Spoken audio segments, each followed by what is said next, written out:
Back to our channel. कैसे हैं आप सब? आई होप आप सब ठीक होंगे। मैं भी एकदम बढ़िया हूँ। तो welcome back to another video. ये कल वाली ही वीडियो है। कल मैंने पूरी शूट कर ली थी, पर एंड टाइम पे माइक बंद हो गया, माइक में आवाज आना बंद हो गई थी, तो पूरी वीडियो रिकॉर्ड नहीं हो पाई थी। तो आधा जहां तक हमने छोड़ा था, आज हम वहां से स्टार्ट करेंगे। तो एक पहले मैं फटाफट से आपको 1 मिनट में ओवरव्यू दे देती हूँ कि कल हमने क्या पढ़ा था। कल वाली क्लास में हमने ये पढ़ा था कि जब उदय सिंह जी की गोकुंदाम में मृत्यु हो जाती है, उसके बाद में उदय सिंह जी राजा किसको बना के जाते हैं? अपने बेटे जगमाल को। जगमाल को राजा बना के जाते हैं। जब लोगों को पता चलता है, मतलब प्रजा को पता चलता है कि जगमाल राजा बनने वाले हैं, महाराणा प्रताप राजा नहीं बनने वाले, क्योंकि महाराणा प्रताप उदय सिंह जी के सबसे योग्य पुत्र थे। वो पूरे उनमें काबिलियत थी कि वो राजा बन सके और अपने राज्य को बहुत अच्छे तरीके से चला पाए और उसको संभाल पाए। पर जब लोगों को पता चलता है तो लोग विद्रोह कर देते हैं। विद्रोह करने के बाद सलूम्बर के सामंत कृष्णदास जी कभी वहीं मौजूद होते हैं, तो वो कहते हैं ये अधिकार हमारा है, सलूम्बर का सामंत ही डिसाइड करेगा कि अगला राजा कौन बनेगा। तो फिर वो शमशान भूमि में ही महाराणा उदय सिंह जी के पुत्र महाराणा प्रताप को राजा घोषित कर देते हैं। पूरे शमशान घाट में नारा लगाने लग जाते हैं, हमारा राजा कैसा हो, महाराणा प्रताप जैसा हो। तो महाराणा प्रताप का वहीं पे राज तिलक होता है गोकुंदा में। और फिर वहां से थोड़े दिन बाद उनकी वहां पे एक सेरेमनी होती है। तो जो सेरेमनी होती है वो कहाँ पे होती है? वो कुंभलगढ़ में होती है। और उनको राजा कहाँ घोषित किया जाता है? राज तिलक कहाँ किया जाता है? गोकुंदा में, क्योंकि उदय सिंह जी की वहीं मृत्यु हुई थी। बोला जाता है कि जो भी राजा अगला बनने वाला होता है उसको कोई किसी प्रकार का दुख नहीं होता। वो ना तो अपने बाल देता है, ना कुछ भी किसी प्रकार का दुख नहीं होता। वो महल में रह के अपने राज्य तिलक की तैयारी करता है। जैसे ही जितने भी लोग वहां जाते हैं, जो राजा को अंतिम यात्रा में आते हैं, आते ही फटाफट तिलक काटते हैं नए राजा का, क्योंकि राज गद्दी कभी खाली नहीं रह सकती। सो इसलिए वहां पे कौन मौजूद था? जगमाल। पर एट द एंड राजा कौन बने? हमारे महाराणा प्रताप बने। इसके बाद में एक एक करके हम देखते जाते हैं। जब ये राजा बन गए वो, अब जब जैसे ही अकबर को ये सूचना मिली कि मेवाड़ में राजा चेंज हो चुका है, तो क्या आप कौन है? आपके उदय सिंह जी के बेटे महाराणा प्रताप अक्सर में राजा है। ठीक है, ये सब समझ सही होता है। अब मैंने कल के वीडियो में आपको बताया था, जगमाल चला गया था मान सिंह के पास। मान सिंह उसका मौसिया भाई था, मतलब उसकी मौसी का लड़का था। अब अजमेर वालों ने, आमेर वालों ने पहले ही अकबर के साथ संधियां कर ली थी। उनकी शादियां हो चुकी थी। किसकी शादी हो चुकी थी? जोधा भाई की शादी किससे करवा दी गई थी? अकबर से। तो वो राजा वहां पे बन गया। अब जैसे ही जगमाल उसके बाद गया, तो वो मान सिंह जगमाल को लेके जाता है अकबर के पास। अब जब अकबर के पास उसको लेके जाता है, तो अकबर बड़ा राज्य होता है, अरे वाह, दुश्मन का तो भाई खुद यहाँ पे आया है। अकबर बड़े प्यार से उसको अपने पास में गद्दी पे बिठाता है, बोला तुम यहीं रहो, तुम्हें किसी भी चीज की दिक्कत हो तो मुझसे बोलना, तुम यहीं रहो, आराम से यहीं रहो। अब जो जगमाल की बीवी होती है, वो सिरोही की राजकुमारी होती है। तो वो कहती है जगमाल से, तेरा बाप वाला राज्य तो तुझे मिला नहीं, मतलब जो तुम्हारे पापा का राज्य था, मतलब मेवाड़, वो तो तुम्हें मिला नहीं, तो मेरे पापा वाला तो लो। तो अब उसके पापा वाला कौन सा था? सिरोही। तो सिरोही का जो राजा था, उसकी और अकबर की टसन चली रही थी। तो अकबर के पास जाता है जगमाल, कहता है मुझे सिरोही चाहिए, तो आप मेरी हेल्प करो सिरोही जीतने में। तो अकबर उसकी सेना भेजता है। तो अकबर सिरोही के राजा से बात करता है कि एक काम करते, संधि कर लेते, आधा सिरोही तू मुझे दे दे, आधा सिरोही तू रख ले, फिर अपने की में लड़ाई झगड़े को कुछ नहीं होगा। तो अकबर आधा सिरोही लेता है सिरोही के राजा से, फिर किसको दे देता है? जगमाल को दे देता है। अब जगमाल थोड़े दिन तो रहता है, फिर जगमाल की बेटी वापस बोलती है कि जब उस महल में लाइट जलती है ना, तो मेरा कॉलेजा जलता है। ये मेरे पापा का किला है, इसमें मुझे रहना चाहिए था। और कौन रह रहा है? मेरा भाई रह रहा है वहां पे। तो जगमाल फिर जाता है अकबर के पास और बोलता है कि मेरे को सिरोही चाहिए।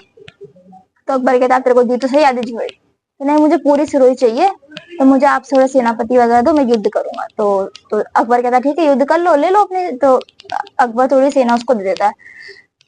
क्या करता है? जगमाल की युद्ध होता है किससे? सिरोही के राजा के साथ। सिरोही का राजा उसको भगा भगा के मारता है, और युद्ध करते करता है जगमाल मारा जाता है उस युद्ध में। और सिरोही का राजा वापिस पूरे सिरोही पे अपना कब्जा जमा लेता है। ये तो थोड़ी थी जगमाल की बातें, ये हो जाती है जगमाल की बातें खत्म। अब जब राजा बनते हैं महाराणा प्रताप, तो अकबर को ये बात पता चलती है कि वहां पे राजा चेंज हो चुका है। कौन बन गया है? महाराणा प्रताप राजा बन चुके हैं। तो अकबर सोचता है कि शायद ये अपनी बात मान ले, अपनी अधीनता स्वीकार कर ले, क्योंकि उदय सिंह जी ने कभी भी मुगलों की जो अधीनता थी वो स्वीकार नहीं करी थी। जब अधीनता स्वीकार नहीं करते हैं तब फिर भी राजा तो बदला है, लेकिन अधीनता स्वीकार नहीं करी, संधि नहीं करी है किसी ने भी। तो अकबर एक बार प्रयास करता है कि शायद प्रताप मान जाए। तो वो 4 दूतों को भेजता है। किस किस को भेजता है? पहले तो भेजता है वो जलाल खान कोलची, सेकंड अमर सिंह, भगवान दास और टोडरमल।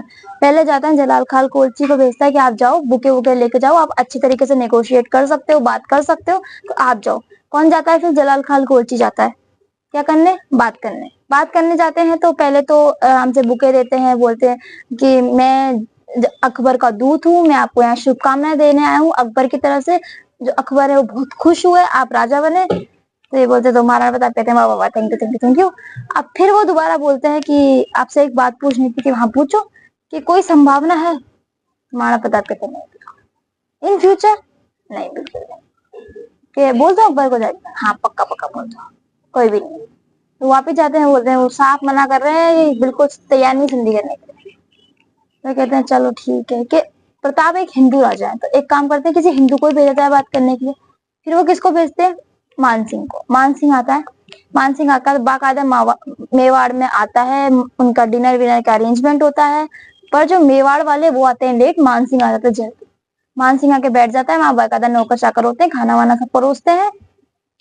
उनको बोलते हैं आप बैठो, आ रहे हो। तो मान सिंह पूछते हैं कहाँ है महाराणा प्रताप? वो बस बस बस आ ही रहे हैं, आप बैठो। बैठते हैं, थोड़ी देर बाद वापिस बोलता है बस बस बस आ ही रहे हैं, आ ही रहे हैं। तो थोड़ी देर बाद देखते हैं दूर से आ रहा है अमर सिंह। महाराणा प्रताप की जगह कौन आ रहा है? अमर सिंह। आते हैं उधर, और अंकल खमा खड़ी।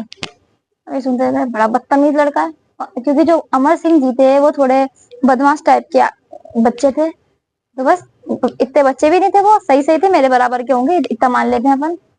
तो तेरे पापा कहाँ है? पापा का पेट दर्द हो रहा है, पेट दर्द हो रहा है। अब ये सुनते ही जो अमर सिंह जी वहां बैठते हैं, मान सिंह जी खड़े होते हैं और जो डाइनिंग टेबल का कपड़ा पूरा उछाल देते हैं। तो तेरे पापा का दोनों का पेट दर्द है ना, मैं युद्ध के मैदान में सही कर दूंगा। मुझे मान सिंह कछावा कहते हैं। क्या कहते हैं? मान सिंह कछावा। ये बोलते हैं वहां से निकलते हैं। तो अब अमर सिंह जी थे बड़े शैतान। अरे अंकल रुको, सही एक बात सुन जाओ। क्या वो क्या कह रहे थे? कौन कहाँ पेट दर्द सही कर दोगे? युद्ध के मैदान में। ठीक है, अकेले मत आना, फूफा जी को साथ लेके आना। फूफा जी कौन? अकबर। क्योंकि मान सिंह की बुआ की शादी किससे हो रखी थी? अकबर से। कौन बुआ से? जोधाबाई, आमेर की राजकुमारी। अब फिर वो पेड़ पटकते हैं। अरे एक बार लास्ट बार सुनते तो फिर नहीं कहूंगा मैं, लास्ट लास्ट बार सुनते जाओ बस। कि अब क्या है तेरे? कि यहाँ पे पाली के पास सो जाते ना, कि हाँ तो वहां की जो मेहंदी है ना उसको जीआई टैग मिला हुआ है, तो हाँ तो क्या करूं मैं? वो अजीब लेता। ये बोलते ही मान सिंह जी खून से लाल पीले हो जाते हैं गुस्से से, और निकलते हैं पैर पटकते हुए। अकबर के पास जाते हैं, मुझे अभी के अभी सेना दो, अभी के अभी युद्ध करूंगा, इसका इसके बाप का दोनों का ना जो पेट दर्द है ना, ये मैं युद्ध के मैदान में सही कहता हूँ। ज्यादा ही अपने आप को ज्यादा होशियार समझ रहे ना। अकबर समझ जाता है कि ये तो जब मेवाड़ का राजकुमार से मिल के आए, तो क्योंकि आमेर का राजकुमार गया था तो मेवाड़ का राजकुमार मिला। अब एक काम करते हैं, आमेर के राजा को भेजते हैं, तब तब मेवाड़ के राजा उनसे मिलेंगे। तो किसको भेजा जाता है फिर? भगवान दास को। भगवान दास कौन? मान सिंह के पापा और जोधाबाई के भाई थे। वो जाते हैं तो अकबर से मिलते हैं, अकबर सॉरी महाराणा प्रताप से मिलते हैं।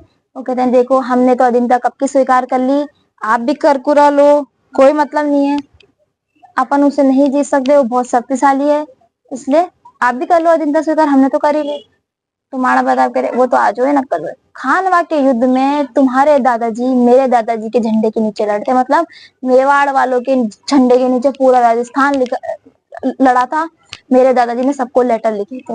अब हमारा राज्य इतना सक्षम नहीं है कि सारा राजपूताना हमारे एक साथ लड़ सके, लेकिन हाँ तुम युद्ध का ऐलान कर दो, मैं तुम्हारे झंडे के नीचे ले लड़ लूंगा, लेकिन मैं उनकी अधीनता स्वीकार नहीं करूंगा, उनके झंडे के नीचे नहीं लड़ूंगा। अब कह रहे अब भगवान दास जो भगवान दास जी वो कहते हैं अरे तुम क्या दिन भर युद्ध युद्ध युद्ध करते हो, युद्ध तो नहीं हो सकता। तो अब तुम्हारा बता कहते हैं तुम कौन तुम्हें बाप बेटे को पीले चावल देता है कि डोली आके हमें समझाओ? नहीं मतलब नहीं। भगवान जी वापिस जाते हैं कि नहीं होता, नहीं मान रहा हूँ। तो अकबर कहता है वन मोर ट्राई। तो वन मोर ट्राई में किसको भेजा जाता है? टोडरमल जी। टोडरमल जी कौन?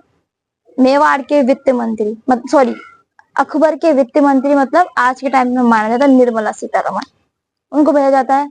तो टोडरमल जी आते हैं, जो प्रताप जी होते हैं वो उनकी बहुत अच्छी तरीके से आओ भगत करते हैं, खाना पीना ऊपर करते हैं, बहुत अच्छे तरीके से उनको स्पेशल ट्रीटमेंट दिया जाता है।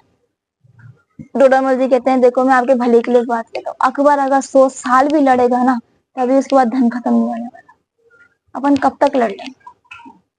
इसलिए कहता हूँ अधीनता स्वीकार कर लो, संधि कर लो, इसमें भलाई है। तो महाराणा प्रताप का एक प्यारा सा उनको जवाब देते हैं कि आप यहाँ बैठो, जिमो, खाना पीना खाओ, जितने दिन आपको रहना है आप आराम से रहो। अकबर से जाके कह देना कि युद्ध की तैयारी कर ले, मैं आज अधीनता स्वीकार करूँ ना कल करूंगा। अब ये जैसे ही सुनते हैं टोडरमल जगह पे जाते हैं तो अकबर को समझ में आ जाता है ये यहाँ पार नहीं पड़ने वाली, ये संधि ना तो आज करेगा ना कल करेगा, अब युद्ध ही होगा। तो फिर कौन सा युद्ध होता है? हल्दी घाटी का युद्ध होता है। हल्दी घाटी का युद्ध हम पढ़ेंगे कल। अब छोटा सा हम देख लेते हैं कि महाराणा प्रताप का जन्म कब हुआ था? 9 मई 1540 में। कहाँ पे हुआ था? कुंभलगढ़ में। कितने तारीख को हुआ था? 9 मई 1540 में। कहाँ पे हुआ था? कुंभलगढ़ में हुआ था। महाराणा प्रताप का राज्य अभिषेक कहाँ पे हुआ था? मतलब राज तिलक कहाँ पे हुआ था? गोगुंदा में हुआ था। उसकी सेरेमनी कहाँ पे हुई थी? वो कुंभलगढ़ में हुई थी। क्या राज तिलक तो गोगुंदा में हुआ था और सेरेमनी कहाँ हुई थी? कुंभलगढ़ में हुई थी। ठीक, ये बात याद रखना, दोनों अलग अलग चीजें हैं। इसके बाद में महाराणा प्रताप के पापा का क्या नाम था? उदय सिंह जी। महाराणा प्रताप की माँ का क्या नाम? जयवंताबाई सोंगरा। क्या नाम था? जयवंताबाई सोंगरा। इनकी वाइफ का क्या नाम था? अजबदे पवार। महाराणा प्रताप का बचपन में क्या नाम था? किक्का। किक्का किक्की तो अपन बच्चों को बोले जाते हैं, ये कोई स्पेशल नाम नहीं है। अपन छोटे छोटे बच्चों को जो एक प्रोनाउंसिएशन से बुलाते हैं, किक्का इधर आ, ऐसे पंजाब में किक्का प्रोनाउंसिएशन प्रोनाउंस होता है। जैसे राजस्थान में अपन टाबर टाबर बोलते हैं, ऐसे अलग अलग नाम से हर स्टेट में बच्चों को बुलाया जाता था। तो महाराणा प्रताप क्या नाम था? कीका। याद रखने में आसानी रहेगी। अकबर ने कितने दूध भेजे? 4 भेजे थे। पहले कौन का भेजा? जलाल खान कोलची, सेकंड मानसिंह, भगवंत दास जी, टोडरमल जी। ठीक है। महाराणा प्रताप को राजा कौन किसने बनाया था? जनता ने बनाया था, ना कि उदय सिंह जी ने बनाया था। उदय सिंह जी किसको राजा बनाए गए थे? जगमाल को राजा बनाए गए थे। ठीक है। तो बस आज की क्लास में हमने इतना ही पढ़ा। अगर आपको वीडियो अच्छी लगी तो लाइक कीजिएगा, शेयर कीजिएगा, कमेंट कीजिएगा, subscribe to our channel with study with Himanshu. मिलेंगे कल नेक्स्ट वीडियो में। तब तक के लिए बाय बाय।